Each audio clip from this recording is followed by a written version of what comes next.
Hello gents, हमारा fluid mechanics में flow through pipe unit चल रहा है।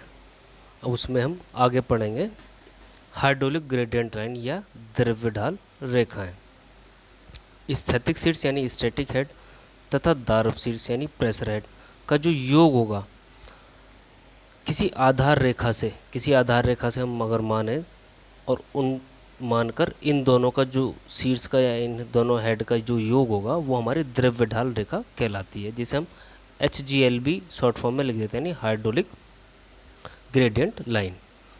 तो P अपॉन रोजी प्लस Z, यानी P अपॉन रोजी यानी स्पेसिफिक वेट, हम उसे ओमेगा भी लिखते हैं। ये तो हो गया हमारा स्टैटिक हेड और Z हो गया हमारा प्रेशर हेड। बहते हुए द्रव में किसी बिंदु पर HGL यानी हाइड्रोलिक ग्रेडियंट लाइन द्वारा प्रदर्शित की गई संपूर्ण ऊर्जा, टोटल एनर्जी, वेग ऊर्जा की से कम होती है, यानी काइनेटिक एनर्जी से कम होती है। अब है संपूर्ण ऊर्जा रेखा या टोटल एनर्जी लाइन, इसे हम शॉर्ट में TEL भी कहते हैं। किसी आधार रेखा से किसी पाइप के विभिन्न परिच्छेदों यानी कांटों पर जो स्टैटिक हेड है यानी स्थैतिक शीर्ष है, दाब शीर्ष यानी प्रेशर हेड तथा वेग शीर्ष के योग को संपूर्ण ऊर्जा रेखा कहते हैं। यानी तीनों अगर हेड को हम जोड़ दें तो हमें क्या मिलेगी, टोटल एनर्जी लाइन मिल जाती है। अब संपूर्ण ऊर्जा रेखा और द्रव्य ढाल रेखा के कुछ महत्वपूर्ण बिंदु हैं। पहला है, जो हमारी द्रव्य ढाल रेखा यानी HCl है, हमेशा संपूर्ण ऊर्जा रेखा यानी टोटल एनर्जी लाइन के नीचे होगी। जब वेग शीर्ष यानी काइनेटिक हेड शून्य होगा तब दोनों रेखाएं एक दूसरे को काटेंगी। तीसरा है, दोनों रेखाओं के बीच ऊर्ध्वाधर दूरी वेग शीर्ष यानी v²/2g के बराबर होगी। जो हमारी द्रव्य ढाल रेखा यानी हाइड्रोलिक ग्रेडियंट जो लाइन है HGL जिसे हम कहते हैं, ऊपर नीचे हो सकती है, यह द्रव के दाब और वेग परिवर्तन पर निर्भर करता है। अलग अलग शीर्ष हानियों के कारण जो हमारी संपूर्ण ऊर्जा रेखा है हमेशा प्रवाह की दिशा नीचे की ओर झुकी, मतलब प्रवाह की दिशा में जो हमारी संपूर्ण ऊर्जा रेखा है वो नीचे की ओर झुकेगी। जैसे इस डायग्राम में देखो कि हेड लॉस के कारण जो हमारी टोटल एनर्जी लाइन है वो नीचे की तरफ झुक रही है प्रवाह की दिशा में।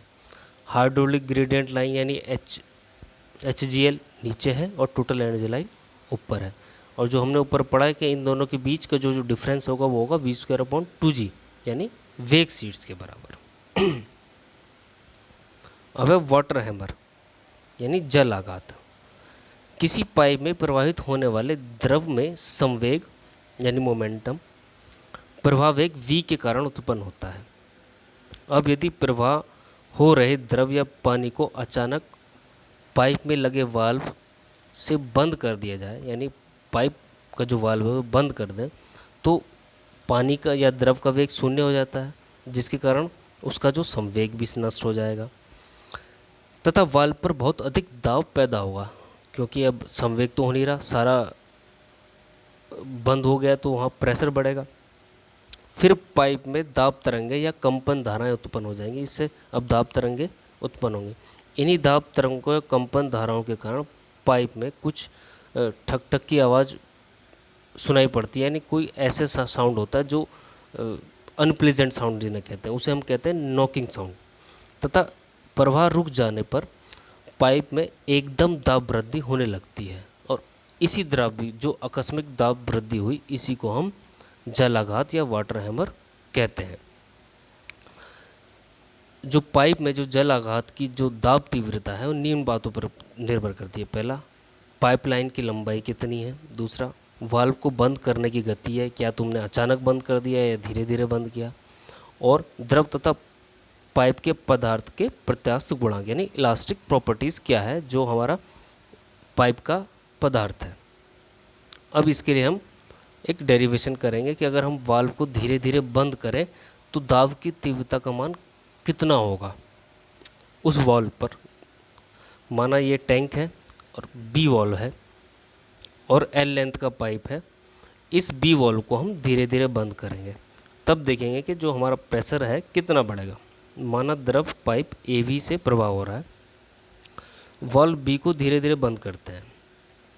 एल पाइप की लेंथ है जिससे द्रव बह रहा है, ए पाइप का क्षेत्रफल है, वी पाइप में जो बह रहा है द्रव उसके वेग है, टी वाल्व को बंद होने में कितना समय लगा, हमने माना वो स्मॉल टी है, पी दाब की तीव्रता है जब वाल्व बंद किया जा रहा है तब उसमें जो उत्पन्न हुई है वो पी इंटेंसिटी ऑफ प्रेशर यानी दाब की तीव्रता है, रो डेंसिटी यानी घनत्व है।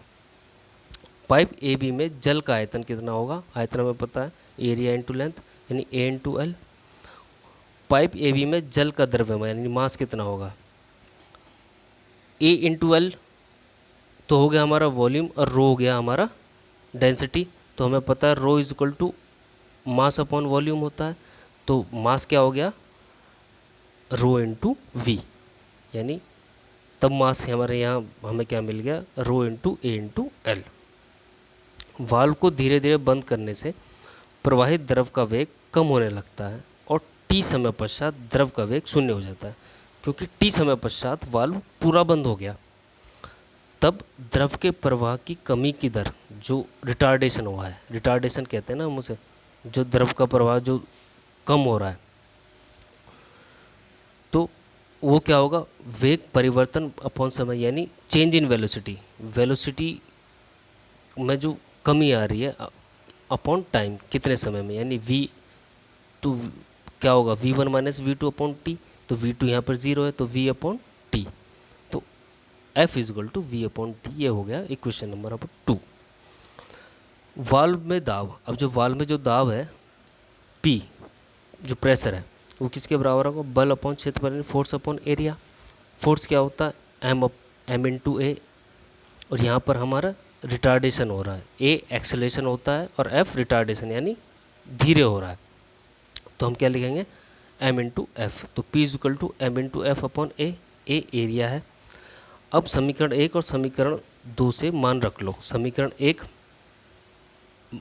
वहाँ से द्रव्यमान का मान है और समीकरण 2 से रिटार्ड यानी एफ का मान है। द्रव्यमान का मान क्या होगा रो ए एल और एफ का मान क्या होगा वी अपॉन टी अपॉन ए, तो यहाँ से क्या आएगा रो एल वी अपॉन टी। हम जानते हैं कि जो हमारा ये हमारा प्रेशर आ गया, यानी अगर वाल्व पूर्णतः बंद है तब उस वाल्व पर इतना प्रेशर लगेगा।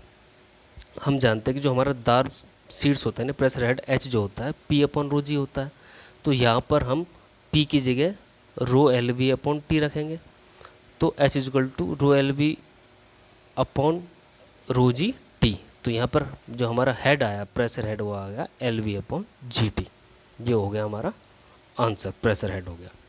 अब है साइफन। साइफन क्या होता है, साइफन एक लंबा मुड़ा हुआ पाइप होता है जिसका उपयोग एक जलाशय से जो ऊंचाई पर स्थित है दूसरे जलाशय में जो नीचाई पर है यानी कुछ कम ऊंचाई पर है द्रव के स्थानांतरण के काम आता है। जब दो जलाशयों को एक पहाड़ी या उच्च स्तर की ज़मीन से अलग किया गया हो, यानी उनके बीच में कोई ऊंचाई हो। अब यहाँ देखो टैंक ए ऊंचाई पर है और टैंक बी थोड़ा नीचाई पर है और इन दोनों के बीच एक ऊंची कोई पहाड़ी या कोई मान लेते हैं, और जो पॉइंट सी है साइफन का उसे हम शिखर कहते हैं, इंग्लिश में समिट कहते हैं। और ए से जो पाइप लेफ्ट हैंड साइड से जो पाइप जा रहा है वो इनलेट मान लेंगे और जो बी में आ रहा है वो उसका आउटलेट होगा वो ए का। चूँकि जलाशय ए पर दबाव वायुमंडलीय है क्योंकि ये खुला है, साइफन का उच्चतम बिंदु यानी जो समिट है वो सी पर दबाव वायुमंडल दाब के से कम होता है, जो सी पर है वो वायुमंडल से कम होगा। बिंदु सी पर संपूर्ण दाब वायुमंडल दाब से कम नहीं होना चाहिए, इसका जो दाब है वो वायुमंडल दाब से कम नहीं होना चाहिए, अन्यथा क्या होगा द्रव में घुली हुई जो हवा है या गैस है वो द्रव से बाहर आ जाएंगे और शिखर पर जमा हो जाएंगी, जिसके कारण द्रव के प्रवाह में रुकावट आएगी। पाइप में घर्षण नुकसान कम होने के कारण जो इनलेट पाइप है यानी जो ए से निकल रहा है उसकी लंबाई को हम कम कर देते हैं। अब साइफन के उपयोग, एक टैंक से द्रव, उस टैंक से द्रव निकालना जिसकी आउटलेट वाल्व ना हो, यानी अगर कोई आउटलेट वाल्व ना हो तो उससे साइफन के कारण हम आसानी से साइफन की सहायता से द्रव निकाल सकते हैं। एक टैंक के कारण जो दूसरे टैंक में द्रव प्रवाह ले जाने हेतु, यानी एक टैंक से दूसरे टैंक में। अगला है एक चैनल को खाली करने के लिए जिसमें आउटलेट वाल्व नहीं लगी।